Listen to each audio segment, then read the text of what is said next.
première doctorante. On va accueillir Elisabeth Riera qui va nous présenter ses travaux de recherche et sa jeune entreprise, toujours réellement créée, jeune créée. J'arrive pas à parler. Voilà. Oui. Et ça, le petit. Là. Oh non. Ok.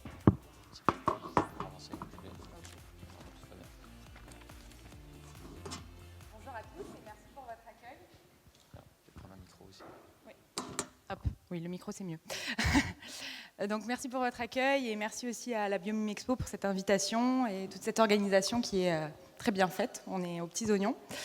Donc je ne suis plus doctorante, je suis docteur depuis maintenant quelques années et j'ai quitté récemment la recherche. Donc je m'appelle Elisabeth Riera, j'ai fondé du coup il y a à peu près 6 mois un bureau de conseil en écologie marine et donc je vais vous présenter mes travaux de recherche qui ont démarré à peu près en 2015 jusqu'à très récemment et qui se basent donc sur les récifs artificiels.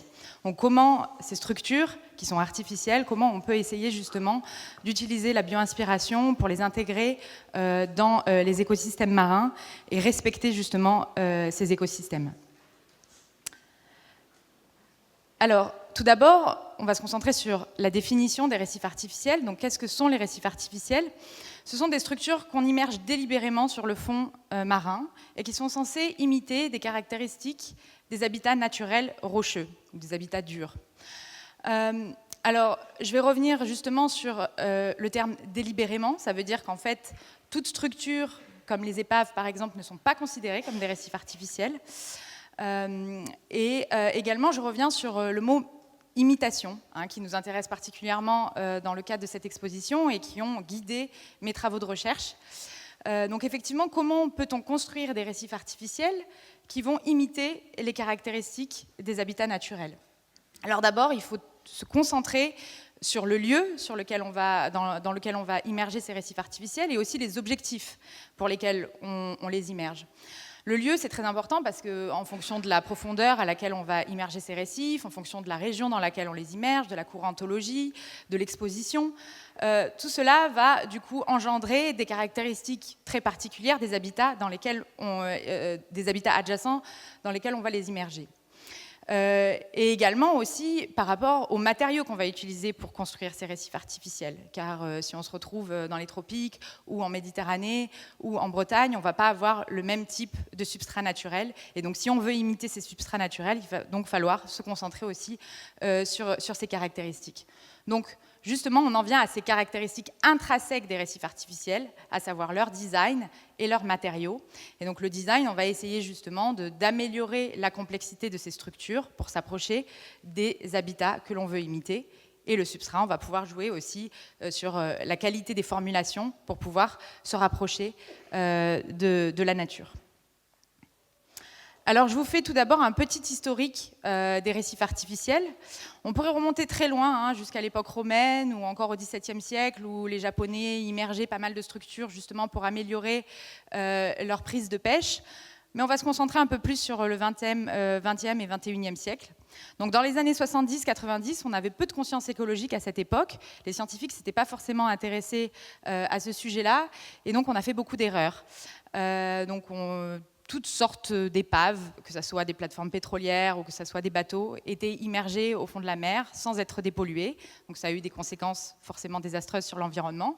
Mais aussi, pourquoi pas, utiliser des pneus, par exemple, pour s'en débarrasser, alors qu'ils sont fortement chargés en métaux lourds et qu'ils peuvent ainsi polluer les sédiments. Et en plus, il n'y a absolument rien qui pousse dessus.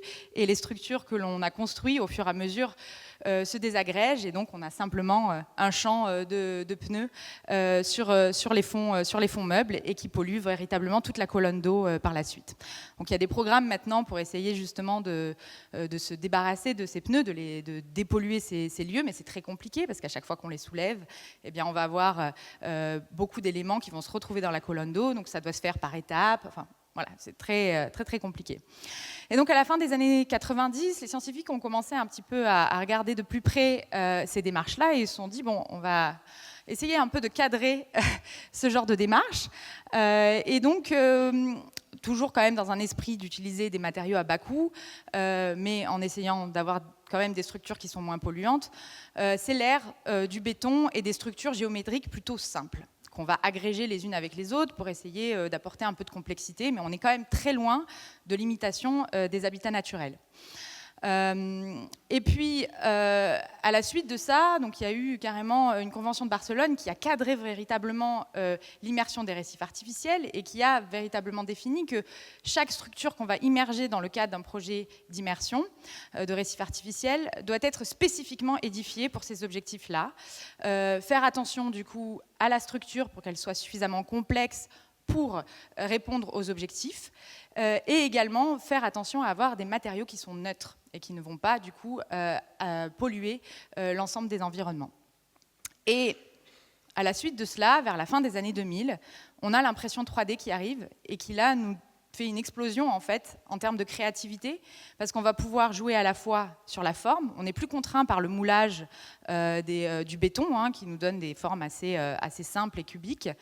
On peut du coup véritablement essayer d'imiter la nature, puisque là on va avoir toute une modélisation 3D qui se fait auparavant, et ensuite la possibilité d'avoir une réelle flexibilité grâce à l'impression 3D. En plus, avec l'impression 3D, on peut aussi jouer avec les matériaux. On peut utiliser des éco-bétons, donc, parce que les bétons qui sont utilisés majoritairement sur la façade maritime sont des bétons qui ont un pH qui est très alcalin, qui sont souvent utilisés lors de leur construction avec pas mal de déchets industriels, donc on peut rencontrer des métaux lourds à l'intérieur. Donc voilà, donc il y a des choses qui peuvent être améliorées sur ce type de formulation. Et donc, effectivement, avec l'impression 3D, on peut jouer sur ces formulations. On peut utiliser aussi de l'argile, on peut utiliser de la céramique. Donc, voilà, il y a beaucoup plus de champs possibles avec cette technologie. Donc, ici, je vous présente juste 2 exemples, mais il y en a beaucoup d'autres, hein. Le premier en haut, c'est un récif de Boscalis sur lesquels, justement, j'ai basé mes travaux d'études. Et en dessous, c'est un récif de Cibous, il y a un stand justement ici, la Biomime Expo accueille Cibous, donc vous pourrez aller les voir si cela vous en dit. Alors, rentrons un peu plus dans le vif du sujet. Donc, je vais vous raconter justement l'histoire de ces récifs artificiels que j'ai suivis depuis mon master jusqu'à que je suis encore, hein, même si j'ai arrêté la recherche.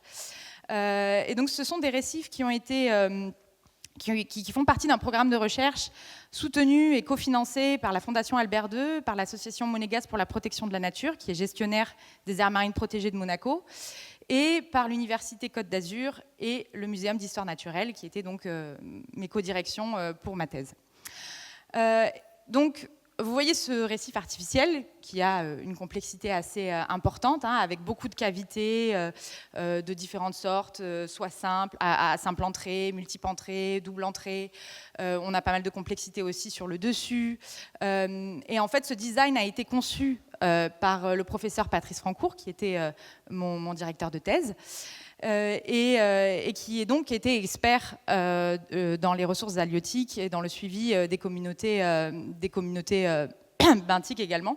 Et donc il a essayé véritablement de reproduire l'ensemble des micro-habitats des espèces d'intérêt écologique et patrimonial, mais aussi halieutiques pour la pêche. Donc là, vous voyez qu'après 6 ans d'immersion, donc là c'est une photo qui a été prise l'année dernière durant l'été 2023, on a une belle représentation, hein, de cette colonisation avec beaucoup d'encroûtements, de bryozoaires. On a beaucoup d'algues coralligènes aussi, donc qui montrent qu'on a un substrat qui est sain. Et également pas mal d'espèces benthiques. On a beaucoup de pontes de tous les céphalopodes, donc sèches, calmars et poulpes. On a des espèces qui sont vraiment qui ont déterminer en fait cet habitat comme le leur, donc on les revoit chaque année, tous les chapons, le gros chapon que vous voyez, il y a un récif où il y a à peu près 7 chapons qu'on rencontre chaque année et qu'on voit grossir, donc c'est assez intéressant. On peut voir aussi des mérous qui circulent autour de ces récifs, donc on est plutôt satisfait de ces récifs artificiels. Mais alors je vais vous expliquer un petit peu plus comment on a procédé évidemment pour en arriver là. Donc il y a 2 aspects comme je vous l'ai dit, le substrat et le design. Alors, pour le substrat, on a essayé justement de se focaliser sur un pH qui était neutre et également une diminution des matériaux polluants au sein de cet éco-béton, hein, parce que ça reste encore un béton puisqu'on a un alliage de sable et de liant, donc ça reste un béton, hein, le béton existe depuis la Rome antique, donc ce n'est pas nouveau, mais donc là c'est une formulation qui est avec du sable de dolomite, avec de la cendre volcanique, pour essayer justement de diminuer le pH et de le rapprocher du pH marin, avec une granulosité aussi grâce à ce sable, hein, on n'a pas un béton qui est lisse du coup. Et ensuite, on a travaillé sur le design, comme je vous l'ai dit, avec le travail de Patrice Francourt, qui a mis au point l'ensemble de ces cavités pour accueillir voilà, des petites cavités qui sont les petites cavités que vous voyez là, les 3 petites, en fait, elles rentrent à l'intérieur du récif. Vous avez une colonne semi-obscure au milieu pour aussi les espèces qui sont diurnes. Donc, on a véritablement essayé de reconstruire un petit écosystème avec l'ensemble des espèces, un réseau trophique très riche pour pouvoir reconstituer un écosystème. Et donc, concrètement, ce que j'ai fait pendant ces années de recherche, c'est travailler sur ces 2 aspects en mettant au point des méthodes qui permettent d'évaluer justement le substrat, en mettant au point des méthodes de tests de biocompatibilité et également évaluer le design. Alors, concernant le substrat, je me suis intéressée tout d'abord aux premières phases de colonisation du récif artificiel, c'est-à-dire le biofilm. Alors le biofilm, qu'est-ce que c'est? Ce sont des micro-organismes qui vont, dès qu'on immerge n'importe quelle structure à l'eau, elles vont venir coloniser cette structure. Et ces micro-organismes, pour se protéger de leur environnement et puis pour communiquer entre eux, ils vont sécréter des molécules, donc on appelle ça une matrice extracellulaire, qui va leur permettre voilà, de s'adapter en fait, à ce petit environnement qui est le leur, donc le substrat sur lequel ils se déposent. Et en regardant justement cette matrice, simplement, on peut déjà avoir beaucoup d'informations. Parce que souvent, les communautés, en termes de biodiversité, on va avoir à peu près la même chose, c'est ce que j'ai pu remarquer au cours de mes études. Mais par contre, la matrice, elle, justement, comme c'est ce qui permet à ces micro-organismes de s'adapter, elle va beaucoup varier d'un matériau à un autre.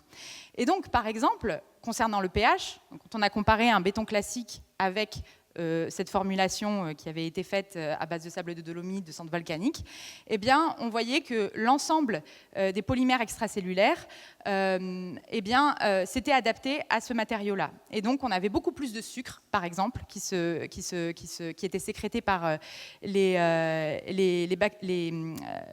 biofilm qui se développait sur le béton. Pourquoi? En fait, parce que justement, ça va leur permettre de se protéger de ce pH qui est trop alcalin. Et quand on a une matrice qui est très riche comme ça, qui est très épaisse, elles ont aussi un pouvoir d'absorption très important, ces matrices-là. Et donc, elle va malheureusement capter l'ensemble des polluants qui sont chargés dans la colonne d'eau. Et donc, on a pu voir que sur les matériaux béton, le biofilm était plus chargé en métaux lourds.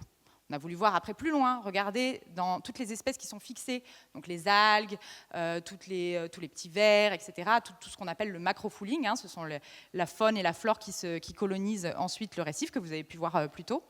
Et donc, on voit aussi qu'on a encore plus de métaux lourds dans ces communautés-là, sur les substrats béton, que sur les éco-bétons. Ensuite, on a voulu voir aussi encore plus loin, on a suivi par d'autres méthodes, par l'imagerie hyperspectrale, les communautés qu'on rencontrait sur ces nouveaux récifs artificiels, sur des vieux récifs en béton qui avaient été immergés 45 ans, pas très loin de cela, et des habitats naturels. On a suivi ça. Donc, l'imagerie hyperspectrale, c'est un peu comme si vous aviez l'œil de Superman, vous pouvez tout voir avec. Donc, grosso modo, on a pu voir, grâce à l'imagerie hyperspectrale, que les communautés qui grandissaient sur ces nouveaux récifs, alors qu'ils avaient à peine 5 ans, eh bien, elles étaient plus proches des communautés naturelles, des habitats adjacents, que des récifs qui avaient été immergés 45 ans auparavant. Donc, au bout de 5 ans, on a déjà des résultats qui sont plus positifs. Donc, voilà pour le substrat. Donc, grosso modo, rien qu'avec le test du biofilm, donc un test de biocompatibilité avec le biofilm qui est très rapide. On immerge les substrats, pendant 1 mois, on fait un suivi et on a des résultats. On peut regarder l'ensemble des molécules qui sont à l'intérieur et ça nous donne une idée justement des stress occasionnés par les formulations. On n'est pas obligé de faire toutes les étapes de suivi hyperspectral et de macrofooling. On a déjà, en fait, avec ce test de biocompatibilité, une idée de l'avenir, en fait, de la colonisation des récifs artificiels. Concernant le design, j'ai développé une méthode qui permet d'évaluer la complexité de ces récifs artificiels. Pourquoi c'est important la complexité? En écologie, on a un postulat qui dit que plus un habitat est complexe, et plus on va avoir une biodiversité importante et une biomasse plus importante. Ça se comprend assez facilement. Si on a un habitat avec plein de petits micro-habitats à l'intérieur, eh bien on va, à différentes échelles aussi, eh bien on va pouvoir accueillir toute la chaîne alimentaire et donc avoir une augmentation de la biodiversité et de la biomasse. Alors, du coup, c'était une tâche qui n'était pas forcément simple, puisque c'est la complexité, mais je me suis attachée à trouver des métriques mathématiques, donc qui étaient absolument objectives et non subjectives, parce qu'il y a eu beaucoup de méthodes qui ont été mises au point pour essayer de calculer la complexité de ces récifs. Donc je me suis attachée à trouver des métriques qui me permettraient de calculer justement cette complexité, en m'attachant à ce qui est nécessaire justement à ces espèces, des espaces, le volume, la surface, l'orientation globale de cette structure. Et donc j'ai mis au point des indices qui me permettent de calculer cette complexité-là. Et donc, grâce à cela, on peut prendre n'importe quel modèle 3D. Aujourd'hui, c'est facile de pouvoir les reconstituer, que ce soit des anciens récifs ou des nouveaux récifs. Si c'est des récifs qui sont 3D, il y a forcément des modèles 3D.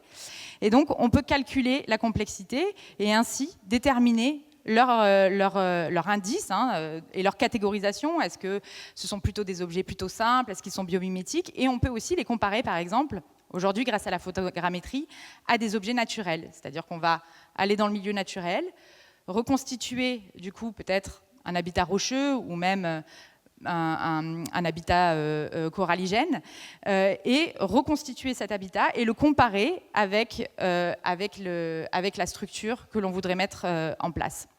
Donc, ces deux méthodes permettent véritablement, en fait, avant immersion, de pouvoir caractériser ces structures-là et d'être sûr, dans une démarche de bio-inspiration, d'avoir des objets qui vont pouvoir s'intégrer dans le milieu naturel. Voilà pour moi. Je vous remercie beaucoup et je tiens à remercier aussi l'ensemble des personnes qui m'ont soutenue. Merci beaucoup, Elisabeth.